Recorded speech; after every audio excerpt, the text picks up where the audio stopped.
Om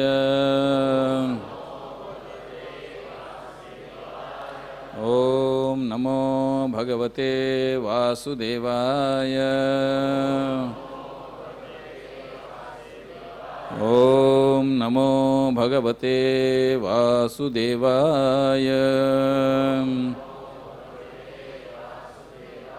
Narayanam Namaskritya Naram Chaiva Narottamam Devim Saraswatim Vyasam Tato Jayamudiraye Nashtaprayeshu Bhadreshu Nityam Bhagavata Sevaya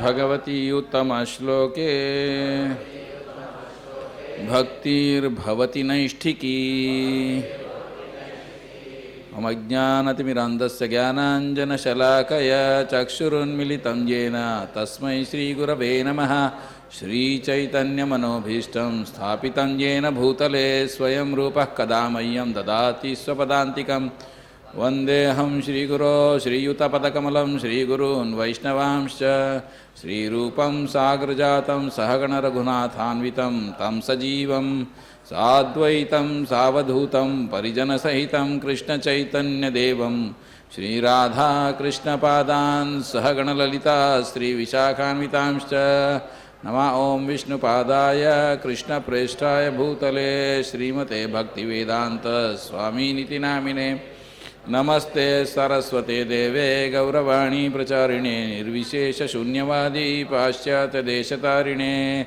Vancha Kalpatarubhyascha Kripa Sindhubheva cha Patitanam Pavanebhyo Vaishnavebhyo Namo Namaha Namo Mahavadanyaya Krishna Prema Pradayate Krishnaya Krishna Chaitanya Namine Gauratvishe Namaha He Krishna Karuna Sindho Deenabandho Jagatpate Gopesha Gopika Kanta Shri Radha Kanta Namostute Taptakanchana Gaurangi Shri Radhe Vrindavaneshwari Vrishabhanusute Devi Pranamami Hari Priye Jai Shri Krishna Chaitanya Prabhu Nityananda Shri Advaita Gadadhara Srivasadi Gaura Bhakta Vrinda Hare Krishna Krishna Krishna Hare Hare Hare Rama Rama Rama Hare Hare Hare Krishna Krishna Krishna Hare Hare Hare Rama Rama Rama Hare Hare Hare Krishna Krishna Hare Hare Hare Rama Rama Rama Hare Hare Hare Krishna.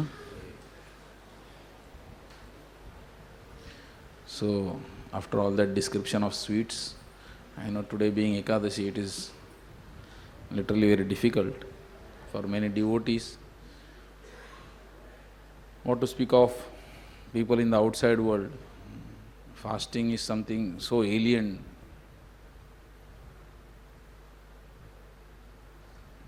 Actually, if we see last year, 2016, every year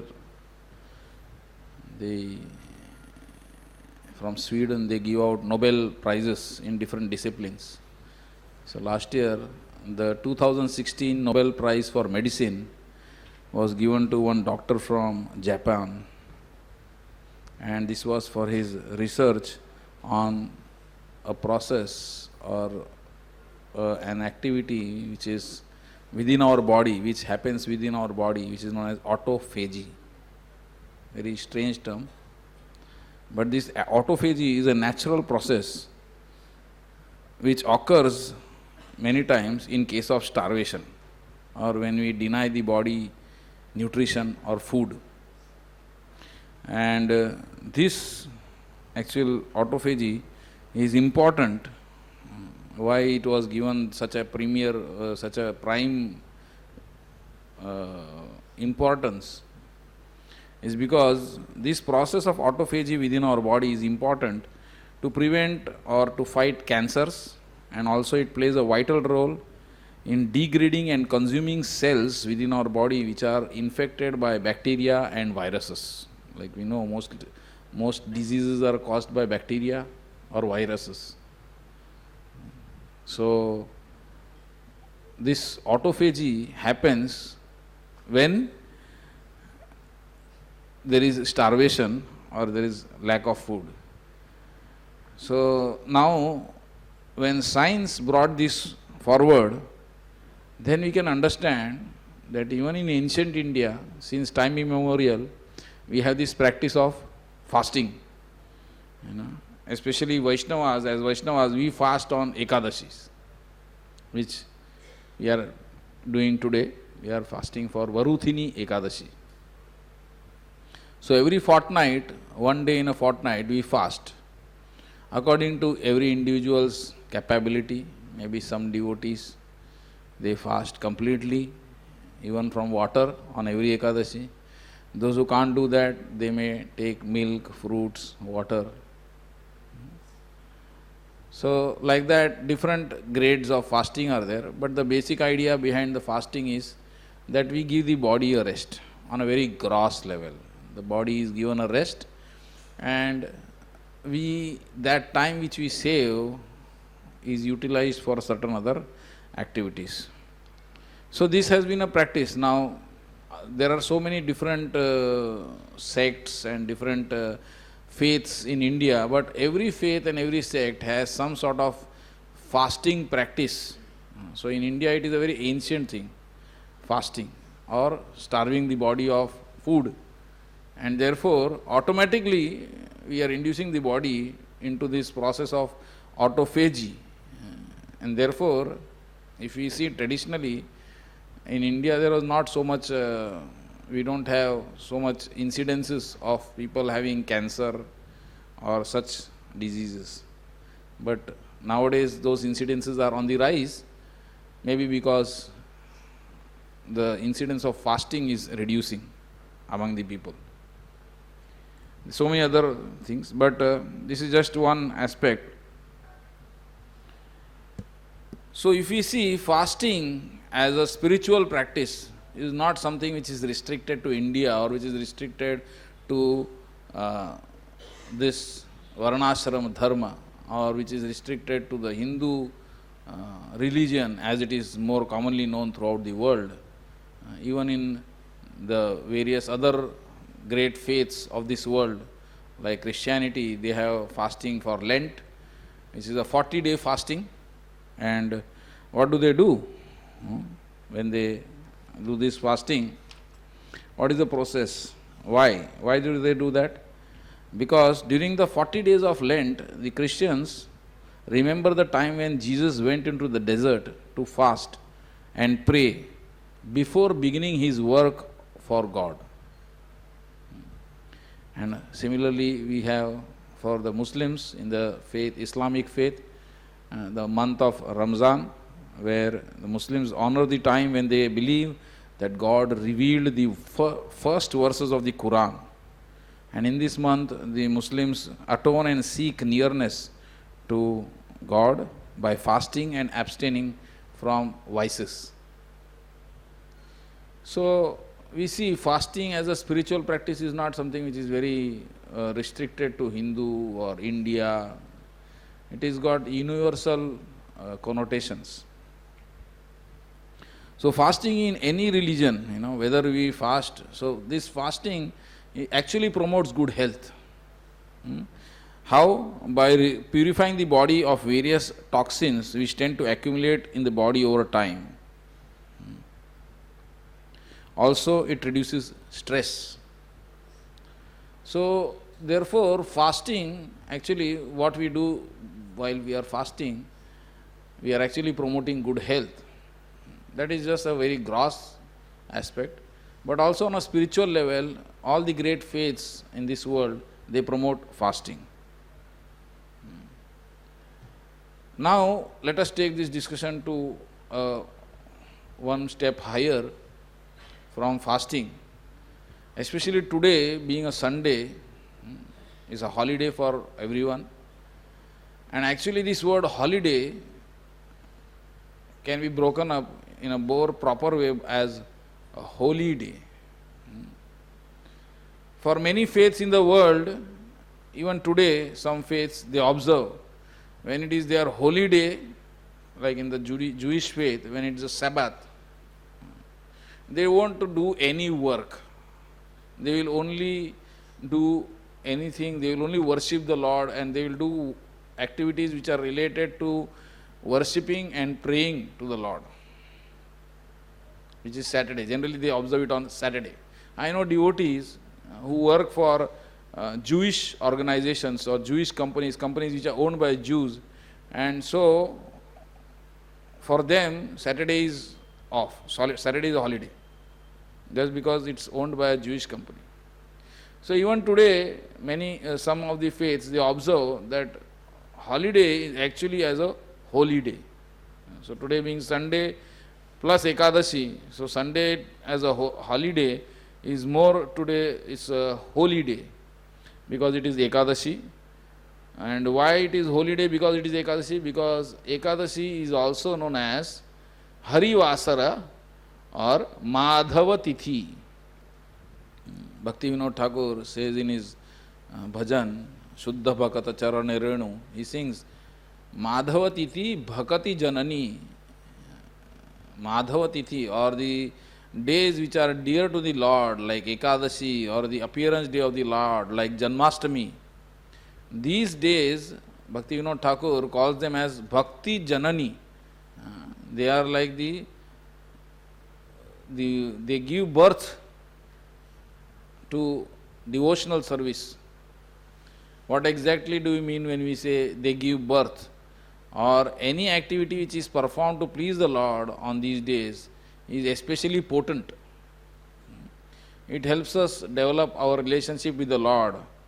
The Lord actually reciprocates with the devotee in a more intimate, he is more pleased actually when the devotee performs some activity to serve him, to worship him on these particular days. So therefore, today I thought, let us discuss about various instances, certain instances which came to my mind about fasting, specifically fasting in Srimad Bhagavatam. So right from the first canto we see, in the first canto of Srimad Bhagavatam, actually the whole birth of Srimad Bhagavatam, where it starts. Srimad Bhagavatam begins with Parikshit Maharaj retiring to the banks of the Ganges, and what does he do? He gives up eating or drinking totally. He gives up consuming any food, and that is, we see, one of the reasons, totally, not just, see, this is fasting, does not just mean giving up food and all those things. Yes, that is there. But then if you would like to sustain this fasting on a gross level, it has to have a much more spiritual understanding and much more deeper practice actually. Now what do I mean by that? Many times devotees have this experience, especially on Pandav Nirjal Ekadashi. It is very difficult if you are alone. If devotees are alone, then it is very difficult to maintain the fast even without drinking water. But if you are in a group of devotees, then it becomes more tolerable. But if you are just with a group of devotees with no specific aim or specific activity, then also it is not so easy. But if you are with a group of devotees and suppose there is Harinam Sankirtan going on throughout the day, and we are engaged in chanting the names of the Lord in a group of devotees with nice musical instruments and everything, then how we are actually fasting and how the time is going, we can't even, like they say, time is conspicuous by its absence in the spiritual world. So similarly, we don't even realize the passage of time, we don't even realize the pangs of hunger, the thirst, when we are in that kind of association, where it is more, focused on the holy names, more focused on pleasing the Lord. So therefore, the essential aspect of fasting is more than fasting the gross senses, it has to be feasting the spiritual senses. So, if we are engaged actively in feasting the spiritual senses, then fasting the gross senses becomes like a side benefit. You don't even think so much about it. Or if you are sitting with a group of devotees and chanting, say, extra rounds, 64 rounds, or say 108 rounds, so we don't even, that whole spiritual energy carries us through, and the lack of any nutrition, food, or any water to drink does not even bother us. So the most important thing on holy days, on Madhava Tithi, especially on Ekadashi, is, yes, this aspect of fasting is there, but that is a side issue. Rather, this fasting has to propel us, or it has to encourage us to feast our spiritual senses. So therefore, we should take this opportunity to engage as much as possible all our senses in the service of the Lord. So this is very nicely exhibited by Parikshit Maharaj when he retires to the banks of, when he comes to know about his impending death, he immediately retires to the banks of the Ganges and totally gives up eating, drinking. But why? So that he can hear about the pastimes of the Lord from Shukdev Goswami, and he does not want to waste even a single moment in any other activity but hearing the glories of the Lord from Shukdev Goswami. So therefore, we see that eagerness to engage in the process of hearing the glories of the Supreme Personality of Godhead absolutely does not even bring to the front any thought of food or water or anything. Also, we have the pastime of Rantidev. Rantidev is very famous for giving in charity, even at the cost of his own health or his own life. Again, that is a case where he is fasting, but the principle is how he is, he gives to others about his compassionate nature. Now, what to speak of great devotees like Parikshit Maharaj and Rantidev? If we go through the pages of Srimad Bhagavatam, this process of fasting to achieve something, or in order to please some personality, is even exhibited. I mean, this is not something new. This is not something because now Nobel Peace Prize is given to autophagy, so fasting is good, so everybody should know. This has been something which has been practiced by everyone since time immemorial. This information is there in the pages of Vedas, and everybody has been practicing, whether he is a devotee, whether he is a layman, whether he is a non-devotee, whether he is a demon. Even if we see in Bhagavatam, we have examples of demons like Hiranyaksha and Hiranyakasipu, who underwent so much austerities, practiced so much fasting, so to say, without food, water, even without air. They underwent all this just to please a certain personality and to get something which they wanted. So this fasting is not something new. In the pages of Bhagavatam over and over, and of course today evening we will be hearing His Grace Gaurang Prabhu describing about Dhruva Maharaj, how Dhruva Maharaj also underwent so much fasting. So fasting is something which is over and over, and as a theme it comes. And one of the very famous pastimes about fasting, specifically Ekadashi fasting, in the pages of Srimad Bhagavatam is, who else have I left out? Yes, my friends from Vidyapit. Yes, Ambarish Maharaj. Very famous pastime. So I thought today I will discuss from Srimad Bhagavatam about this pastime of King Ambarish. Ambarish Maharaj, he was the son of King Nabhag, and he was a very great devotee of the Lord. So one time, the description of how Ambarish Maharaj would serve the Lord is given in Srimad Bhagavatam, and this is such a fantastic description. Srimad Bhagavatam says that Savai Mana Krishna Padara Vindayor Vachamsi Vaikuntha Gunanu Varnane. Every part of his body, Ambarish Maharaj would engage in the service of the Lord.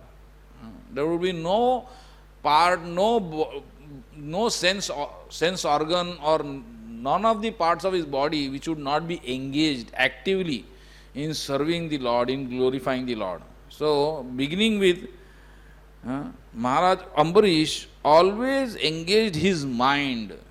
Savai Mana. Why mind? Why we are beginning with mind? Anybody has any clue?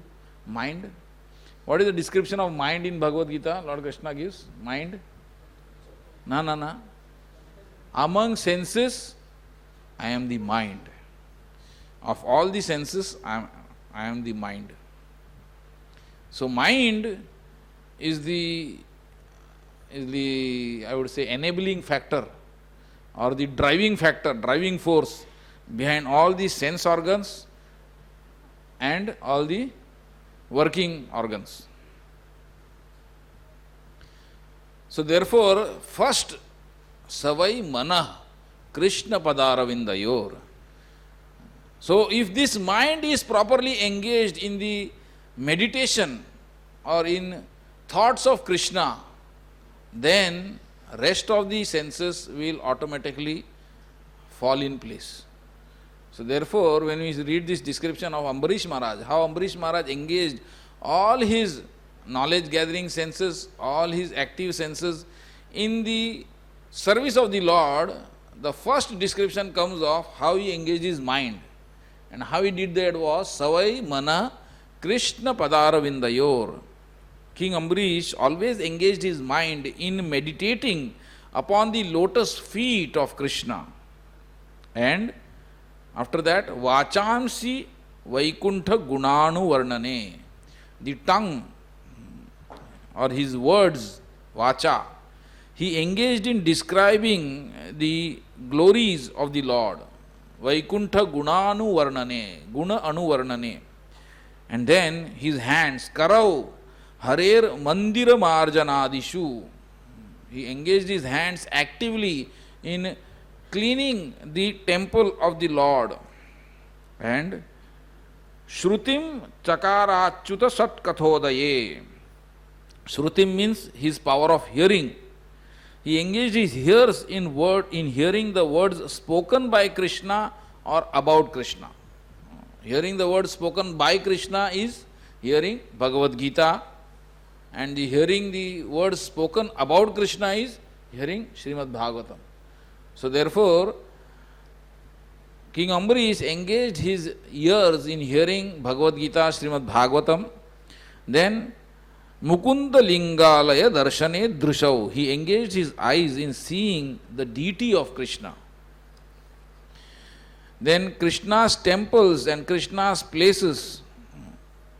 So he went to different pilgrimage places like Mathura, Vrindavan.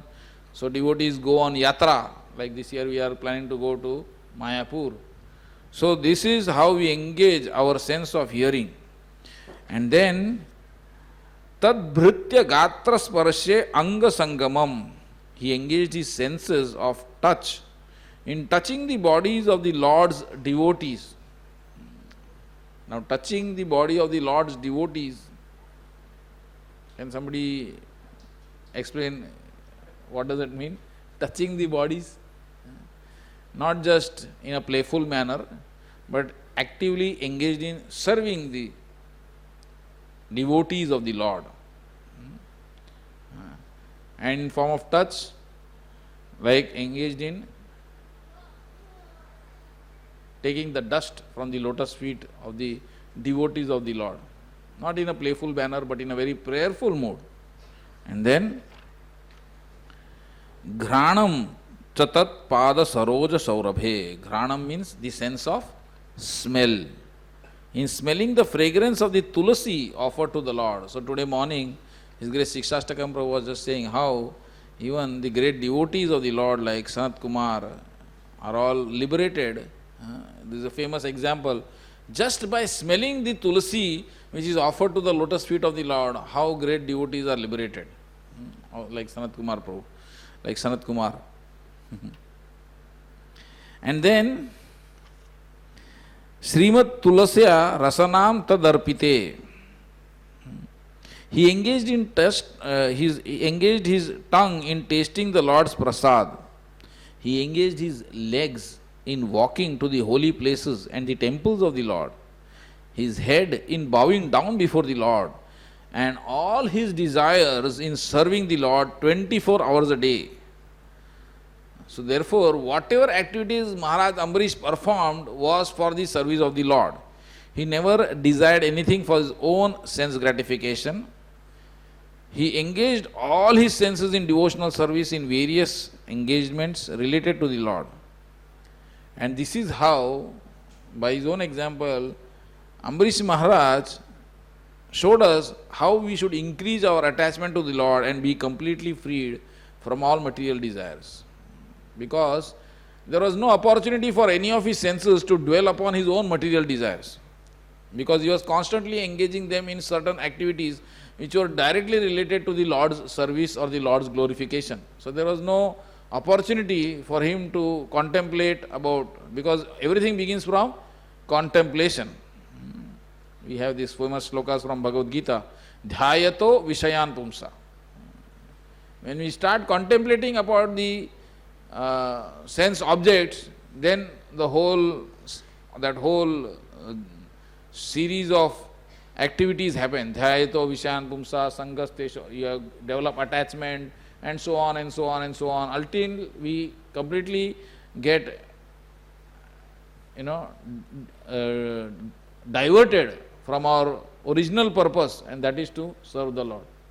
So therefore, in order for us to be able to completely focused in our devotional service to the Lord, we should try to follow this example, try to emulate this example of Ambarish Maharaj, and try to see that whatever activities we perform, those activities are in some way related to the service of the Lord, in some way or the other.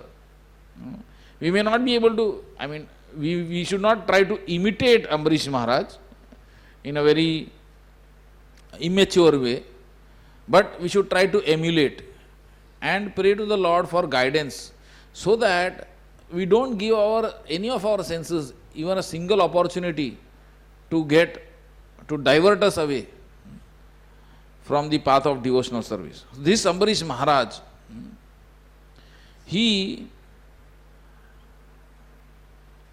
was very dear to the Lord. Why? Because he engaged all his senses, from the mind to the knowledge gathering senses, to the working senses, all the senses, he engaged them actively in the direct devotional service of the Supreme Personality of Godhead Krishna. So, by such activities, gradually, what happens is, we give up all material desires. We give up our attachment to all our possessions. Slowly we develop detachment. And therefore, by being very pleased by this unalloyed service of Ambarish Maharaj, the Lord becomes very pleased. Actually, the Supreme Personality of Godhead gave Ambarish Maharaj his Sudarshan Chakra. And now, it's not that Ambarish Maharaj wanted the Sudarshan Chakra and therefore he was doing all these austerities. It was not like that. But what we should understand from this is, when a person engages in the devotional service of the Lord, automatically the devotee becomes fearless. Like even Lord Ram, there is this famous verse from Ramayana, where Lord Ram says that even if somebody says my word, or even if somebody tells just once that Lord Ram, I am yours, I surrender unto you, then what does he say? Abhayam sarvada tasmai dadami etat vratam mama. For such a person, abhayam, I give him fearlessness. Abhayam dadami tasmai, to that person. And this is my vow. So therefore, fearlessness comes automatically to any devotee of the Lord. Even in the Bhagavad Gita, Lord says, Kaute pratijanihi name bhakta pranashyati. So therefore, fearlessness is something which automatically is a part of a devotee's personality. He is not like, oh, what will happen to me? Even we see in the Chaitanya Charitamrita, when Chaitanya Mahaprabhu himself asks Srivas Thakur, I see that you are, throughout the day you are just chanting, you are just engaged in kirtan, you don't do any activity to take care of your family, to take care of your this. So the classic response that Srivas Thakur gives to Chaitanya Mahaprabhu, he just claps 3 times. So Chaitanya Mahaprabhu said, what do you mean? What is this 3 times? He said, because see, the whole idea is that I am completely engaged in the service of, in your service. So I am fully convinced, like Krishna says in Bhagavad Gita, Ananyas chintayanto mam, ye jana paripasate, tesham nityabhyuktanam yogakshemam mahamyam. So for those devotees who are totally engaged, completely engaged in my glorification, in my loving service, for such people, I carry what they lack and I protect what they have. Yogakshemam mahamyam. So therefore, Srivas Thakur says, for me, there is no doubt that there will be, you will not provide for me. I don't have to worry about all those things. It is not going to happen ever. So time and time again we see, and here the supreme example where the Lord actually gives his weapon, Sudarshan Chakra, to Ambarish Maharaj. So then,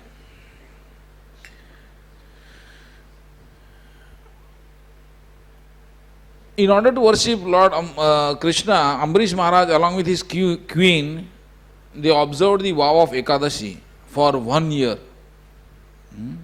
And in the month of Kartik, after observing the vow for 1 year, and after observing a fast for 3 nights, and after bathing in Yamuna, Maharaj Ambarish worshipped Supreme Personality of Godhead, Hari, in Vrindavan.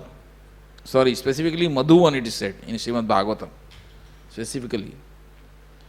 So following these regulative principles, all the principles which are given in the scriptural injunctions about how Ekadashi fast has to be observed, and then on the next day, how the Lord has to be worshipped with all the 16 kinds of different paraphernalia, upacharas. And then Ambarish Maharaj, it was not that, he was just eagerly waiting. Oh, okay, now tomorrow Ekadashi, fast breaking time is 6:15 a.m. Okay, so let me, like that famous story is there about monkeys. One day, few monkeys, they decided to observe Ekadashi fast. So what happened to the Ekadashi fasting of the monkeys? They were thinking, oh, we are fasting, okay. So after 1 or 2 hours, they are thinking, oh, tomorrow, we are already feeling very weak because of fasting.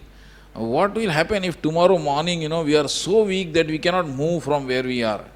So better we should make arrangements to keep all those, so that we can break our fast at the right time, that Parana time. So we should keep all the, whatever we need to break the fast, few grains and everything close by, so that we don't have to go far. If we are very weak, we may not be able to go far. No? So therefore we have to keep everything close by. So they got everything, sweets, there's so many things they kept close by. Then they said, what if tomorrow we are so weak, we are not able to move our limbs at all and pick this up. So now while we have strength, let us keep them and pick them up, hold in our hand, so that If we don't have the strength tomorrow, maybe it will be today, it will be useful for us. So they said, okay. So they, some few things they picked up, whatever they could pick up in their hand, they held it like this. So they were watching in their hands. Then he said, but what if we are not able to, it's in our hand, but we are so weak, we are not able to lift it and put it in our mouth. So what do we do? Okay, so if you have observed monkeys when they eat, they just keep stuffing food in their mouth and they have, cheeks bulge out. So they store in the mouth and then slowly they swallow. They chew it and swallow. That's how monkeys do. They say, let us stuff it in our mouth. We won't swallow. We won't break Ekadashi. We will follow Ekadashi very pakka. But it was just so that tomorrow we don't know. No? We are so frail monkeys, already we are frail. We don't know whether, never in history it has ever happened that monkeys observed Ekadashi fast. So we don't have any historical data to go upon. So let us keep it ready. We will stuff it into our mouth and keep. We won't chew, we won't swallow, nothing. So then for some time it was there, and slowly some of the sweets and other things, the taste started going to on their tongue, and they just, we already put it in our mouth, so we might as well eat it nicely and enjoy it while it is there. By tomorrow we don't know, somebody else will come and take it away. What can we do? So that was the end of the Ekadashi fasting by the monkeys. So therefore, this is not how, generally, even devotees, many devotees, we are eagerly waiting. When 6:15, usually it is japa time. When the fast breaking time starts, it is japa time. So everybody is like, 6 o'clock. 6:02, Hare, abhi to. Okay. Then they chant for some more time. 6. क्या हो गया आज? घड़ी का काटा आगे जा ही नहीं रहा है, क्या चल रहा है? And 6, if it is 6:15, 6:13, okay, 6:13 हो गया. अभी सब ग्लास, पानी, ये वो सब तैयार करते, प्लेट वेट रेडी रखते. So the whole idea is, this is not the, okay, as Kali Yuga beings, we can, this is for many devotees or many people, it is the best that we can do. But Ambrish Maharaj is exhibiting here how he broke the Ekadashi fast. So before breaking the Ekadashi fast, he followed all the regulative principles of performing Abhishek, and he performed the bathing ceremony for the Lord. He worshipped the Lord with all 16 upacharas. That is the standard of worship, deity worship, is when you offer the Lord various upacharas, and they are 16 in number, beginning with Asan, Swagatam, then Padyam, water to wash his feet, then Arghyam to wash his face, then Achamaniyam, water to sip, then you offer him some sweet Madhuparka. Madhuparka is a combination of milk, yogurt, honey, ghee and sugar. And after that you again offer him Punarachamaniyam to sip his mouth, to purify his mouth. Then you offer him bathing, you bathe him. So this is the procedure which goes every day for the Lord here, even Radha Gopinath. So every day these 16 upacharas are offered, and the Lord bathing, then you offer, after bathing, you offer him new fresh clothes, then vastra, and then after vastra, ornaments, abharan. What else? You remember? Then you offer nice fragrant scent, then flowers, then you offer incense, you offer lamp, and finally you have to offer very nice palatable dishes for the Lord to enjoy. So these are 16 items that I just said. So after doing all this, properly worshipping the Lord, now that was not all. With attention and devotion, Ambrish Maharaj worshipped Krishna, and also he worshipped the Brahmanas. How he worshipped Brahmanas? Not only worshipped the Brahmanas, he satisfied all the guests who arrived at his house, especially the Brahmanas. He gave in charity 60 crores of cows. And just, 60 crores. You heard the number right. And not just cows, just some cows. No, those cows were covered with gold. Their horns were covered with gold plating. Their hooves were covered with silver plating. And all the cows were well decorated with garments. And they were milk giving cows. That means they had calves. They were mild in nature, young and beautiful. So after distributing these cows, these kind of cows, 60 crore in number, then the king sumptuously fed all the brahmanas. And when they were fully satisfied, he was about to observe the end of Ekadashi with their permission by breaking the fast. So exactly at that time, when he was about to break his fast, what we call in Sanskrit and Hindi as Atithi. Atithi means somebody who just comes without any prior notice or prior intimation, uninvited, just walks in. That is Atithi. Tithi means date. So you are given a prior intimation or prior notice. Okay, this date, this person is coming. But Atithi means no intimation, no prior notice. Somebody just walks in, he is Atithi. And who is the Atithi who walks in? The uninvited or person who has come without any intimation? Durvasa Muni. Now Durvasa Muni is a very great yogi. He has got his own powers. And he is also Brahmana. So immediately when King Ambarish saw Durvasa Muni coming there, he offered him a seat. First of all, he got up from his place, he offered him a seat. That is always how, that is the minimum standard of welcome in Vedic times. That you first get up, you offer a person a seat to be seated. And he worshipped him. And then sitting at the feet of Durvasa Muni, King Ambarish asked him, please honor Prasad. So Durvasa Muni said, yes, I will definitely do so, but first I have to perform certain of my spiritual practices, so I will just have bath, go to Yamuna, have bath, and then I will come back. So Durvasa Muni, while he was gone, there was only Bhagavatam describes, there was just one muhurta of the Dwadashi remaining. Muhurta is actually 24 minutes. A duration of 24 minutes is muhurta. So only that much time was remaining for the Dwadashi Tithi to end. So therefore, it was imperative that the fast should be broken immediately. So then, Ambarish Maharaj was in a fix. He has asked Durvasa Muni to please honor Prasad, but at the same time he is not there, but the time for breaking the Ekadashi fast was passing. So then Ambarish Maharaj turned to the learned Brahmanas and he asked them, now this is the situation, what should I do? It will be an insult or it will not be proper for me to eat before my guest has eaten. But at the same time, the fast has to be broken. So then,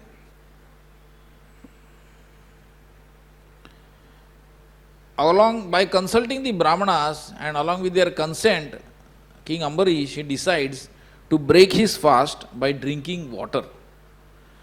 So therefore, drinking water may be accepted as breaking his fast, but at the same time, he has not eaten. So therefore, with the consent of the Brahmanas, King Ambarish decides to break his fast by drinking water.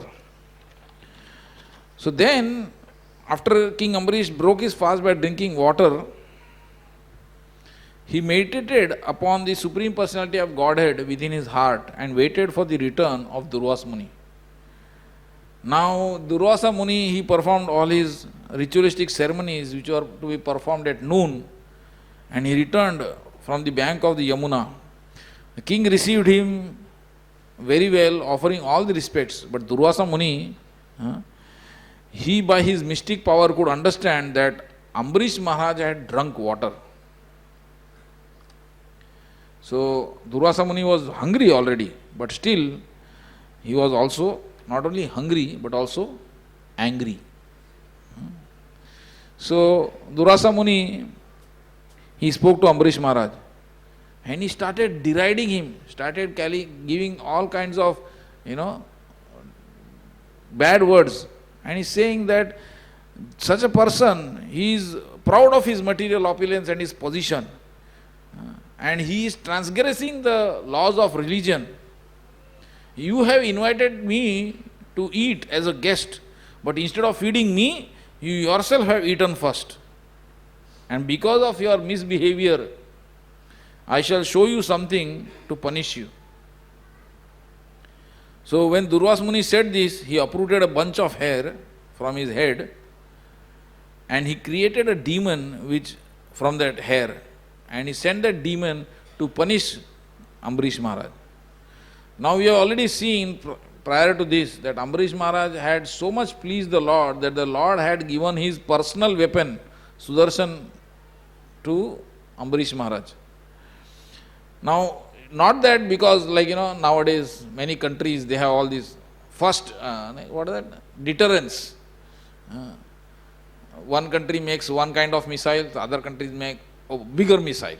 So then the first country makes one more bigger missile, So it's not like deterrence. So it was not like Ambarish Maharaj said, "Oh, what this demon you are throwing? I already have Sudarshan Chakra." You know that? It was not like comparison. See, I have Sudarshan. What is this demon? This is nothing. So when we discussed that part, and I said that one of the characteristic features of a devotee is he is fearless. His fearlessness does not stem from the fact about what kind of power he has. That is not the cause of his fearlessness. He is not fearless because, I have Sudarshan, I have this weapon, I have Brahmastra, I have that. No. It's not competitive spirit like that.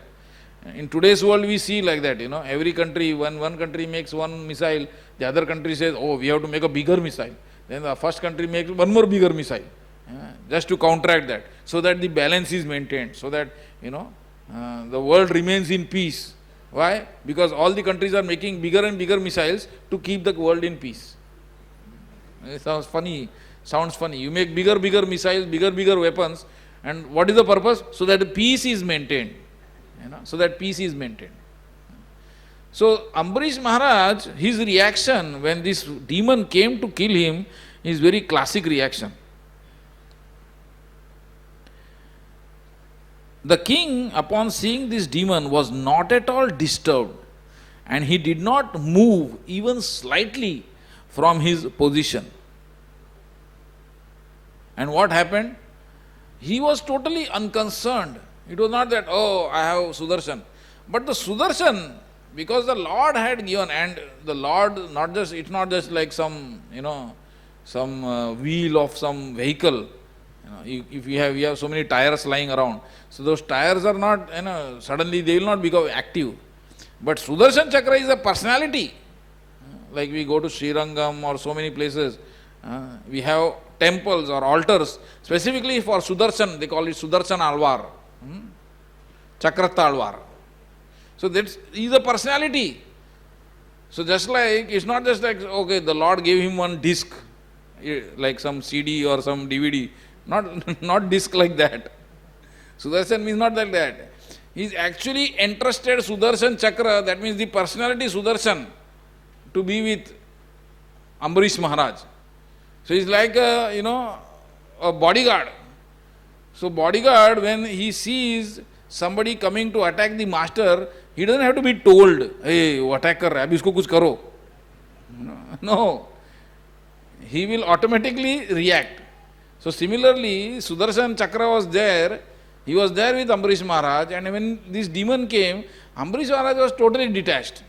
He always, Savai Mana Krishna Padara Vindayor. His mind was always engaged in meditating upon the lotus feet of the Lord. He is not thinking, demon is coming, abhi kya hoga, arey meko jala dega. No. Usko usse kuch lena dena nahi hai. He is not at all concerned. But at the same time, his bodyguard, Sudarshan Chakra, he totally burns to ashes that demon. Bodyguard does काम कर लेता है अपना, बस.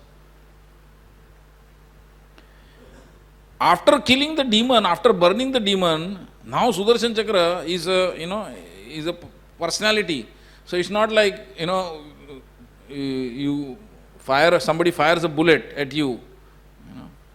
So then, if somebody fires back the bullet from his own gun, the bullet will not, if that person who has tried to attack you, if we try to shoot him, and the original person after shooting us, if he moves, the bullet will not take a turn and go, "Arey, ye udhar gaya, usko marte." It's not because it is not conscious. But Sudarshan Chakra is not like that. Sudarshan Chakra wants to destroy the source of that problem, from where that demon came. So after killing the demon, Sudarshan Chakra started running after, because it's a conscious weapon. That is how it is. It is not some just bullet or not some weapon of this world, which is dead matter, which doesn't understand, which has no consciousness. But Sudarshan Chakra, after killing the demon, wanted to destroy the root cause of that problem, root cause of the troublemaker.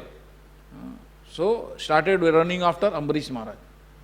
And it's, thank you. He started running after Durvas Muni. And Durvas Muni, just imagine, we can understand what power he had as a yogi.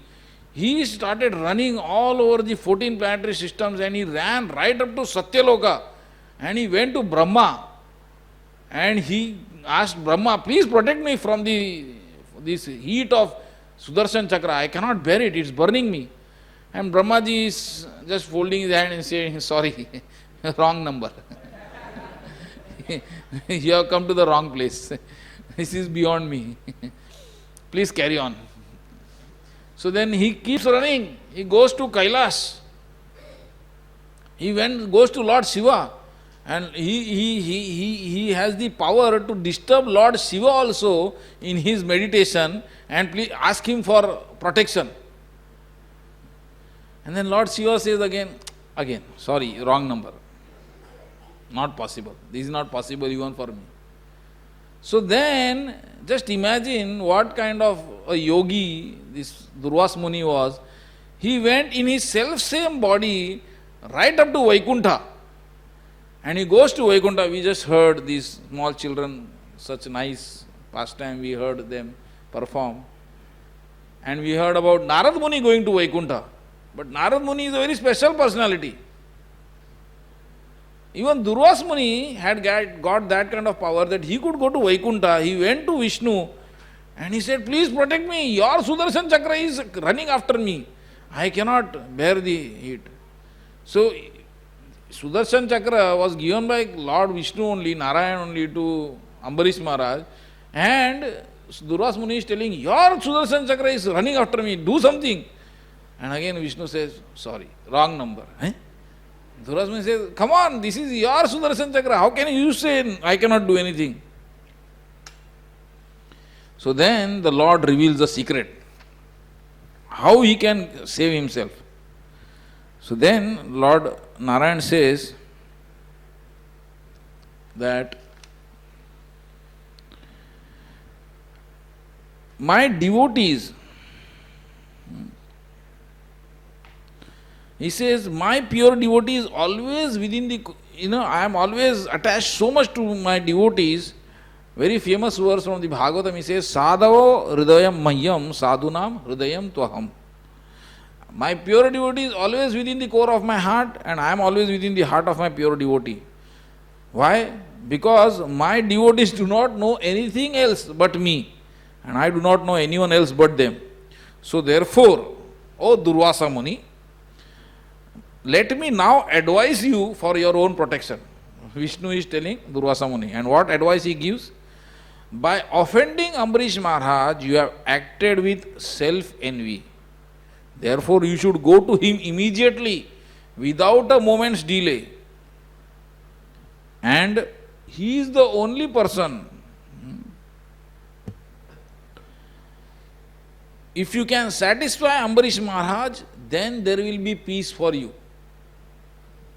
So this is what Lord Vishnu advises Durvasa Muni, that the only way that you will be able to save yourself from this fire of Sudarshan Chakra is if you can satisfy Ambarish Maharaj. So now Durvasa Muni, by the order of Supreme Personality of Godhead Vishnu, he again goes to Ambarish Maharaj and falls at his lotus feet. Now Ambarish Maharaj is very humble, and he becomes very embarrassed and ashamed that a Brahmana, a great yogi like Durvasa Muni, he is coming and falling at his feet. So therefore, Ambarish Maharaj, he starts offering prayers to Sudarshan and tells him, please. He offers prayers to the Sudarshan Chakra so that the Sudarshan Chakra becomes pacified. Okay?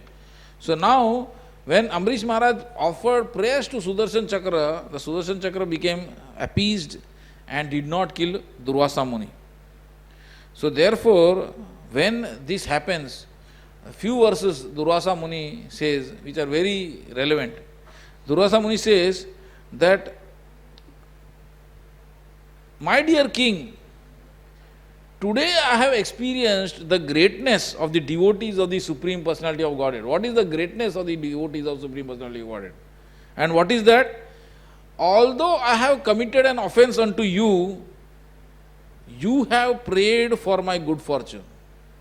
So this is one of the hallmarks or a characteristic which very perfectly defines who is a devotee, who never takes any offense, and who is very much compassionate.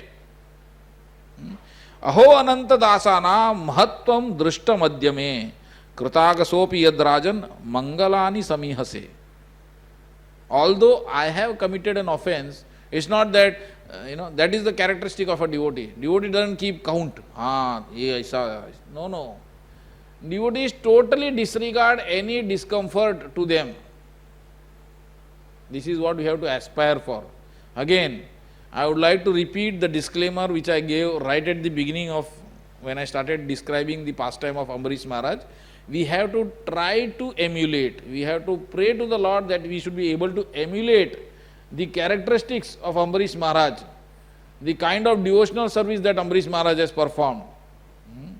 We can, if we try to imitate in our immature state of devotional service, we will miserably fail.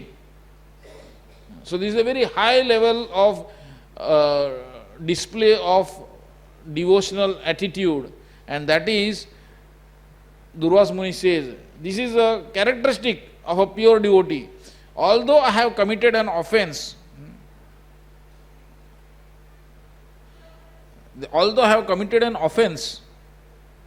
to the Supreme Personality, to your lotus feet, Durvasa Muni, Ambarish Maharaj, but still you have prayed for my good fortune. You have prayed. For those who have achieved the Supreme Personality of Godhead, what is impossible to do and what is impossible to give up?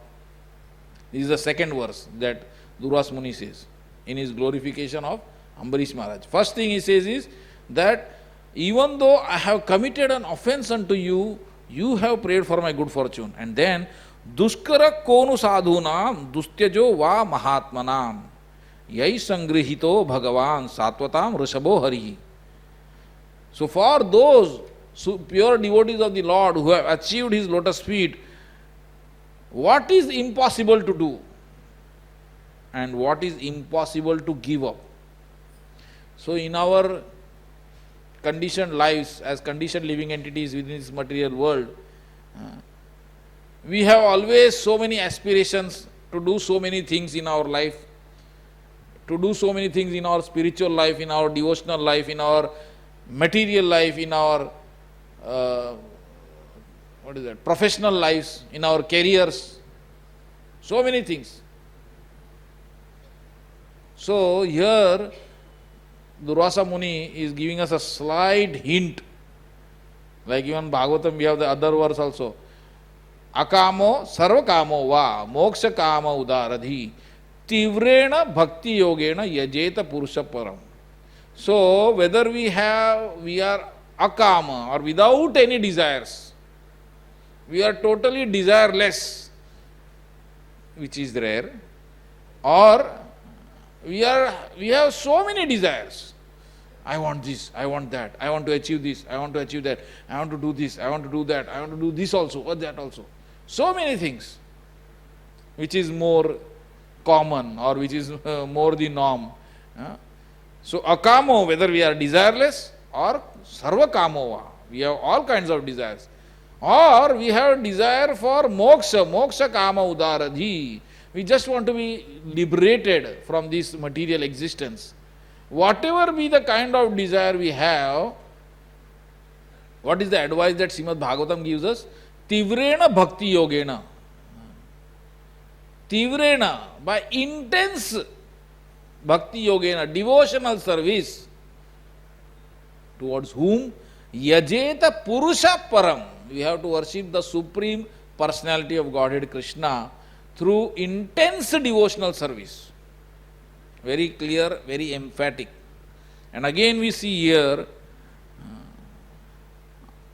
Durvasa Muni is hinting towards this. We have so many desires, material, spiritual, personal, whatever you can put it, under whatever adjective. But if you want to fulfill their desires, then what is the sure way of doing that? To achieve the Supreme Personality of Godhead, who is the master of all pure devotees. For somebody who has achieved the Supreme Personality of Godhead, achieved the lotus feet of the Supreme Personality of Godhead, nothing is impossible to do. Or rather, what is impossible to do? Duskara konu sadhunam. What is impossible to do? And dustyaja va mahatmanam. Dustyaja. What is impossible to give up? So we have so many bad habits. We have so many practices which we know within the core of our heart are actually not good for us.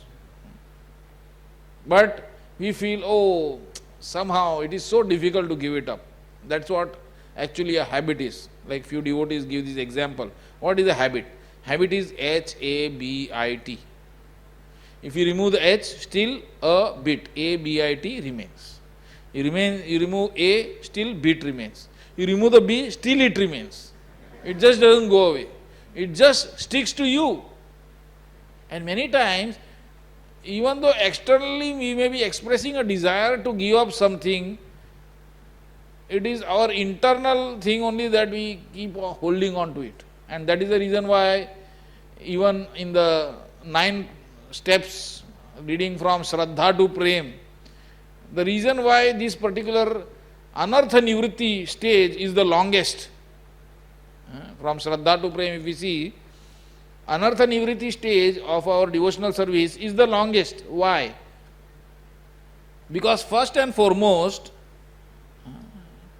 it requires for us to know that we have anarthas. Because generally we feel that, oh, I am the most saintly personality around here. Seems like. So first step in Anartha Nivritti is identifying, oh, I am filled with so much anarthas.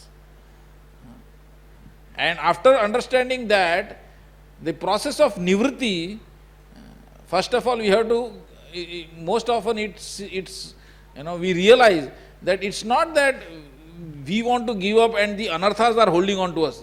Rather, we are holding on to our own anarthas very tightly because we perceive that they give us pleasure. These anarthas give us pleasure.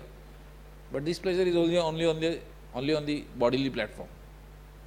So therefore, dustyajo va mahatmanam. What is impossible to give up? So in this process of our devotional service, if we are really keen about giving up, then we have to, it's like, like we say, in Krishna consciousness, the means and the end are the same. Chanting Hare Krishna, by chanting Hare Krishna, what do you want to do? You want to chant more Hare Krishna. That is, the means and the end are the same. So therefore, if somebody wants to give up, why he wants to give up the anarthas? So that he can become a better devotee. Okay. So if you become a very good devotee, pure devotee, that's what, it's like a cyclic chain. You become very good devotee, then what is the difficulty in giving up anarthas? So we have to try to increase our devotional tendencies And one of these ways is fasting on Ekadashi. Yan nama shruti matrena puman bhavati nirmala. What is impossible for the servants of the devotees, by very hearing of the holy name of the Lord, one is purified. And then finally, Durvasa Muni says, O king, overlooking my offenses, you have saved my life, and therefore I am very much obliged to you because you are so merciful. So therefore we have to take this opportunity to hear about the pastimes of the Supreme Personality of Godhead from the pages of Srimad Bhagavatam. Especially make an endeavor on days like Ekadashi to go out of our way. Generally, in some parts of India, especially Maharashtra, generally the discussion is, oh, Ekadashi na, Ekadashi म्हणजे दुप्पट खाशी. काय problem? So it's so much in this.